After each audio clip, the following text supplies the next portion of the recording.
के joint rallies, campaign और common minimum programme क्या होना चाहिए, किस विषय पर हमको आगे जाना है, क्या रणनीति होनी चाहिए, उस पर चर्चा होगी। और महाविकास आघाडी में सब कुछ ठीक चल रहा है। उद्धव ठाकरे देखील उपस्थित राहणार आहेत नक्कीच. त्या सभेला? शरद पवार जी आहेत, उद्धव ठाकरे जी आहेत, पृथ्वीराज चव्हाण असतील, बाळासाहेब थोरात असतील, नाना पटोले असतील. सर, कांग्रेस की नाराजगी दूर झाली. वंचित बहुजन अघाड़ी को लेके आखिरी मोमेंट तक आप बोल रहे थे कि हमारी बातचीत हो रही है, करेंगे ना, क्यों नहीं करेंगे। कल उन्होंने अपनी हाँ, करते हैं। चुनाव है, इलेक्शन है। अब 9 लोगों का एक लिस्ट उसने जारी किया है। इलेक्शन 5 स्टेप पर है ना, बहुत टाइम है, बातचीत जारी रहती है। हाँ, आपलं काय म्हणणं आहे? तुम्हाला अजूनही विश्वास आहे का की वंचित बहुजन आघाडी उर्वरित जागांसाठी आपल्याबरोबर बोलणी करेल किंवा उर्वरित जागांसाठी नाही, या देशामध्ये असलेलं दळभद्री हुकुमशाही, शोषण जे चाललंय सरकारकडून, भ्रष्टाचार, संविधानाची हत्या, याच्या रक्षणासाठी आम्ही जी एक लढाई करतोय, त्यात बाळासाहेब आंबेडकरांशिवाय ती लढाई पूर्ण होऊ शकत नाही. संविधानाचं रक्षण करणं ही फक्त आमची जबाबदारी नाही, सगळ्यात जास्त जबाबदारी आंबेडकरांची आहे. त्यांनीच हे संविधान देशाला दिलं आहे. आणि मी पूर्ण खात्रीनं सांगू शकतो की भारतीय जनता पक्षाला प्रत्यक्ष किंवा अप्रत्यक्ष मदत होईल अशा प्रकारचं कोणतेही पाऊल माननीय बाळासाहेब आंबेडकर उचलणार नहीं. डायरेक्ट और इनडायरेक्ट बीजेपी को मदद होगी, इस प्रकार का कोई भी काम या स्टेप आंबेडकर साहब नहीं उठाएंगे, क्योंकि वो भी इस लड़ाई में हमारे साथ है. राजनीति तो होती है, चुनाव आते जाते हैं. अगर देश नहीं रहा, संविधान नहीं रहा, तो क्या चुनाव लड़ेंगे? आज परिस्थिति यही है. इसलिए अम्बेडकर जी हो, हम सब हो, हमारे विचार एक है, पक्का है. बोला. सर, निर्मला सीतारमण का बयान आया, कांग्रेस को लेकर नाराजगी दिख रही है. कल जो सूची जारी की गई थी उसके बाद कांग्रेस की ओर से ये कहा गया है कि वो जो लिस्ट में नाम दिए हैं उनके प्रचार नहीं करेंगे. किस तरीके से देखते हैं? ऐसा कौन बोलता है? संजय निरुपम ने कल कहा है कि मैं कांग्रेस पार्टी की बात करता हूँ, व्यक्ति की बात नहीं करता हूँ. मैं Congress party as a whole, मैं उनकी बात करता हूँ. मैं किसी व्यक्ति विशेष ने कुछ टिप्पणी की उसके ऊपर बात नहीं करूँगा. ये बात अगर मल्लिकार्जुन खड़गे साहब ने कही है तो उसके ऊपर मैं टिप्पणी करूँगा. ये बात अगर नाना पटोले जी, बाळासाहेब थोरात जी ने की है या पृथ्वीराज चव्हाण जी ने की है तो मैं बात करूँगा. बात ऐसी है कि हमारी लिस्ट आई है और सीट शेयरिंग की चर्चा लगभग पूरी हो चुकी थी. अब रामटेक हमारी सिटिंग सीट है ना, आपको तो सबको मालूम है, 5 बार जीत चुके हम लोगों से. अब वहाँ कांग्रेस ने अपना उम्मीदवार खड़ा किया, नाम घोषित किए, तो हमने क्या उसके ऊपर आक्षेप लिया है, ऑब्जेक्शन किया है? नहीं किया है, क्योंकि हमने ये तय किया था कि रामटेक आप लड़िए, मुंबई की जो ये सीट है नॉर्थ मुंबई वाली, वो हम लड़ेंगे. ये बातचीत हो गई है. सांगली वाली सीट है, सांगली वाली सीट के बारे में ठीक है, कांग्रेस पार्टी के मन में कोई दर्द हो सकता है. इसी प्रकार का दर्द हमें रामटेक और कोल्हापुर के सीट के बारे में है, सिटिंग है हमारी. आघाड़ी में इस प्रकार की बातचीत और चर्चा और सीट की अदला बदल हो जाती है. अब सभी को लगता है कि 48 सीटें हमको लड़नी चाहिए, तो लड़ लीजिए. डेमोक्रेसी है, लोकतंत्र है, हमको लड़ना चाहिए. हम सांगली लड़ेंगे. मैं ज़रूर ये मानता हूँ कि सांगली में कांग्रेस पार्टी का केडर है, हमारा भी है, कोल्हापुर में भी हमारा था, रामटेक में हमारा था. अब एक केडर महाविकास आघाड़ी के साथ अगर आता है तो सांगली वाली सीट महाविकास आघाड़ी को हम दे सकते हैं ना. शिवसेना हो, एनसीपी हो या कांग्रेस हो, ये महाविकास आघाड़ी है. सर, नवनीत राणे काँग्रेसच्या संदर्भामध्ये अजूनही नाराज आहे. नाना पटोले यांनी आत्ताच कोल्हापूरला असं म्हटलेलं आहे की सांगली आणि भिवंडीची जागा ही आमच्याकडे होती तरी देखील शिवसेने जाहीर केली, त्यामुळे आम्ही बैठकीला उपस्थित राहणार नाही.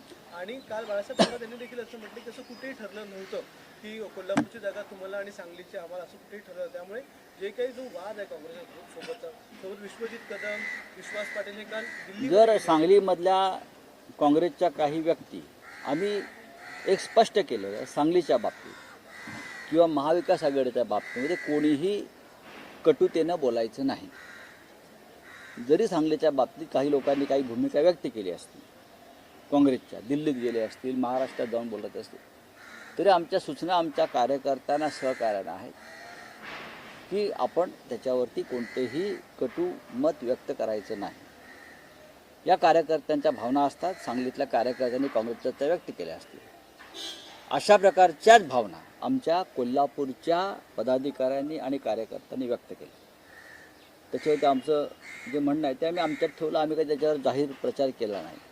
अशाच प्रकारच्या भावना शिवसेनेच्या खालच्या केडरनं रामटेकच्या बाबतीत व्यक्त केल्या. सिटिंग सीट आहे. अशाच प्रकारच्या भावना आमच्या अमरावतीमधल्या कार्यकर्त्यांनी व्यक्त केल्या. या तिन्ही सीटवरती आम्ही अनेक वर्ष लढतो आहोत आणि या तीनही जागा आम्ही हसत महाविकास आघाडीसाठी आम्ही त्या सोडल्या, म्हणजे काँग्रेसला दिल्या. भावना आहेत, सांगलीमध्ये सुद्धा भावना असतील कार्यकर्त्यांच्या, पण शेवटी आपण महाविकास आघाडी म्हणून लढतो. फक्त आपल्याच पक्षाचा विस्तार करण्यासाठी आघाडी होत नाही. आघाडी ही आघाडीचा विस्तार करण्यासाठी होते आणि देवाणघेवाण होत असते. सांगलीची जागा जर आम्ही एकत्र राहिलो तर शिवसेनेच्या मशालीवर आमचे चंद्रहार पाटील 100% जिंकतात. पण काही व्यक्तिगत कारणामुळे, काही व्यक्तिगत अडचणीमुळे कोणाला भारतीय जनता पक्षाला अप्रत्यक्ष मदत करून तिथे काही वेगळं घडवायचं असेल तर त्याला शिवसेना ते होऊ देणार नाही आणि ती जागा त्यामुळे शिवसेना लढते. आम्हाला खात्री आहे डबल महाराष्ट्र केसरी चंद्रहार पाटील यांना सांगलीतून उत्तम लोकांचा पाठिंबा मिळतो. लवकरच काँग्रेस आणि राष्ट्रवादीचे कार्यकर्ते सुद्धा प्रचारात उतरतील, जसे आम्ही इतरत्र उतरलेलो आहोत. कोणी एखाद्या प्रचार यंत्रणेवर पक्षाच्या बहिष्काराची भाषा करत असेल तर ते महाविकास आघाडीसाठी धोकादायक आहे. मग संपूर्ण महाराष्ट्रात असंच चित्र निर्माण झालं किंवा देशात असंच चित्र निर्माण झालं, त्याला जबाबदार कोण असेल? काँग्रेस हा मोठा पक्ष आहे. या देशाचं नेतृत्व काँग्रेस पक्षाला करायचं असं आम्ही मानतो. आम्हाला करायचं नाही आहे. प्रधानमंत्री काँग्रेसचा व्हावा ही आमची भूमिका आहे. त्याच्यामुळे एका सांगलीसाठी देशाचं प्रधानमंत्रीपद काँग्रेस घालवणार आहे का, हे त्यांनी विचार करायचा आहे. महाराष्ट्रात नाही. अखिलेश यादव का नाराज आहेत? ममता बनर्जी क्यों अलायंस नहीं कर रहे, उसके बारे में भी चर्चा होने दो, लेकिन हम महाराष्ट्र में कांग्रेस के साथ है और रहेंगे. आप एक सीट के लिए देश का प्रधानमंत्री पद मत फूको. चलिए. सर, कांग्रेस को नोटिस भेजा गया है इनकम टैक्स की तरफ से. वेणुगोपाल का कहना है कि ये जो अकाउंट फ्रीज करने की तैयारी इलेक्शन को लेके जो फाइनेंस हो रहा है उसको रोकने की सब जगह पे हो रहा है. ये सिर्फ कांग्रेस को नहीं, हमारे ऊपर भी बहुत ही पोजीशन हमारी ख़राब कर दी. हमारे अमोल कीर्तिकर को नोटिस आ गया अचानक. हमारे और 2 प्रमुख लोगों को नोटिस आया है. अब कब तक चलेगा ये खेल हम देख लेंगे. हम भी खेलेंगे, आप भी खेलो. तो फाइनेंस मिनिस्टर का बयान आया निर्मला सीतारमण का. पंजाब में आम आदमी पार्टी का प्रेस कॉन्फ्रेंस हुआ है जहाँ पे एमएलए कह रहे हैं उनको 25-25 करोड़ का ऑफर किया गया है. इस पे इलेक्शन कमीशन बहुत कम है. इतना रेट कैसा? महाराष्ट्र में तो 50 करोड़ का हिसाब हो गया है. तो पंजाब वालों को इतना कम क्यों दे रहे हैं? महाराष्ट्र में 50-50 करोड़ का पैसा खत्म हो गया इलेक्ट्रल बॉन्ड का.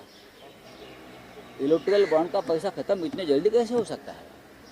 25 करोड़ क्या है ये?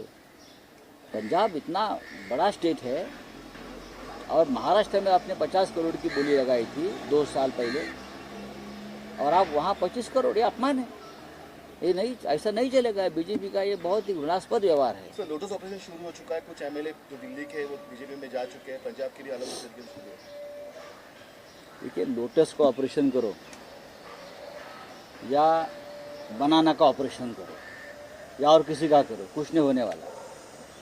हम जेल जाएंगे और जेल से भी पार्टी बढ़ाएंगे और चुनाव लड़ेंगे. कर लीजिए. अब आपके झांसे में कोई आने वाला नहीं है. जिसको आना था और डर कर भाग गए. अब कोई डरने वाला नहीं है. Sir, Ratnagiri Sindhudurg sir, India alliance की जो भूमिका है वो देश में इस वक्त सीट शेयरिंग के तौर पर नजर नहीं आ रही है. महाराष्ट्र की बात की जाए, बिहार की तो बात क्या की जाए, महाराष्ट्र में महायुति का सीट शेयरिंग हो गया? देखिए, सबसे पहले इस देश में बीजेपी के साथ कोई नहीं है, तो उनका कोई सीट शेयरिंग का मामला नहीं है। बात फंसी है उनकी महाराष्ट्र में, तो महाराष्ट्र में सीट शेयरिंग अब तक क्यों नहीं हो रही है? बार बार ये शिंदे और अजित पवार को दिल्ली क्यों जाना पड़ रहा है? इस बारे में मुझे सवाल पूछिए। सर, रत्नागिरी सिंधुदुर्ग मधनं नारायण राणे यांना महायुतीने उमेदवारी दिली. मला माहीत नाही. काँग्रेसचे भारतीय जनता पक्षाचे उमेदवार कोकणात कोणी असले तरी रायगड, सिंधुदुर्ग, रत्नागिरी या दोन्ही जागा शिवसेनाच जिंकेल. उलट त्यांनी यावेळेला निवडणुकीत उतरायलाच पाहिजे नारायणराव राणे यांनी. भाजपकडून शिंदे गटाच्या खासदारांची तिकीट आहे ते कापली जात आहे. कुठे अंतर्गत त्यांचे वाद सुरू असताना दिसत नाही. आता मी कसं काय बोलू त्याच्यावर? गुलामांना काय आवाज असतो का? स्वाभिमानी लोक असतात ते आवाज उठवू शकतात अन्यायाबद्दल. ज्यांनी 50-50 कोटी रुपये घेऊन स्वतःचं इमान विकलं आहे त्यांनी तिकिटासाठी भांडण करू नये. संपूर्ण महाराष्ट्रातल्या जागांचा पिढा जरी सुटलेला असला तरी ठाण्याची सीट अजूनही सुटलेली नाहीये आणि एकनाथ शिंदेची सीट जवळपास गेली आहे आणि असं कळत आहे. काय वाटतं शिंदेकडे काय राहिलं आहे तुम्ही सांगू शकता का? शिंदेकडे काय राहिलं? दिल्लीच्या हंटरवर शिंदे काम करत आहेत आणि अजित पवार काम करत आहेत. त्यांच्याकडे या क्षणी काही राहिलं नाही. ते कपडे घालून फिरतात मुख्यमंत्री, तेच नशीब समजा. तेही वस्त्रहरण केलं जाईल. कल्याणचा उमेदवार आपला कधी निश्चित होणार आहे आणि दक्षिण मुंबईमध्ये जे खिचडी घोटाळ्याचा आरोप असणाऱ्या माणसाचा आम्ही प्रचार करणार असं कोण म्हणत आहे? मग केजरीवालवरती जे आरोप आहेत त्यांच्या मागे काँग्रेस का उभी आहे? किंवा हेमंत सोरेन ह्यांच्यावरती आरोप आहेत, त्यांना अटक झाली, त्यांच्या मागे काँग्रेस पक्ष का उभा आहे? याचं उत्तर कोणी देऊ शकेल? मग तिथेही सांगा. हां, घोटाळ्याचा आरोप नाही, एक खोटे आरोप आहे, ते सगळ्यांना माहिती आहे. आता कोणी काय व्यक्तिगत आरोप प्रत्यारोप करत असतील त्याच्यावरती उत्तर देण्यास आम्ही बांधील नाही आहोत. सर, ये कहा जा रहा है कि जैसे इंडिविजुअली सीट्स डिक्लेयर हो रही है, कल जब एनसीपी की मीटिंग में तो शरद पवार जी खुश नहीं थे, उनका ये मानना था कि सब साथ में व्यक्ति अगर सीट डिक्लेयर करते तो. भाई साहब, मैडम ऐसी बात है, महाराष्ट्र में अब तक कांग्रेस 3 लिस्ट जारी कर चुकी है. उस बारे में कोई सवाल नहीं पूछा. अब तक कांग्रेस ने 3 लिस्ट जारी की है, आपको मालूम होगा. रामटेक में तो पर्चा भी भर दिया, वो शिवसेना की सिटिंग सीट है ना. अमरावती शिवसेना की सिटिंग सीट है, कोल्हापुर सिटिंग सीट है. अमरावती में तो रामटेक में तो कल आप लोगों ने पर्चा भरा और हमारे लोग भी आपके साथ थे. काहे को रोने का? हो गया, ठीक है, कोई नाराज बिराज नहीं है. चलिए, थैंक यू.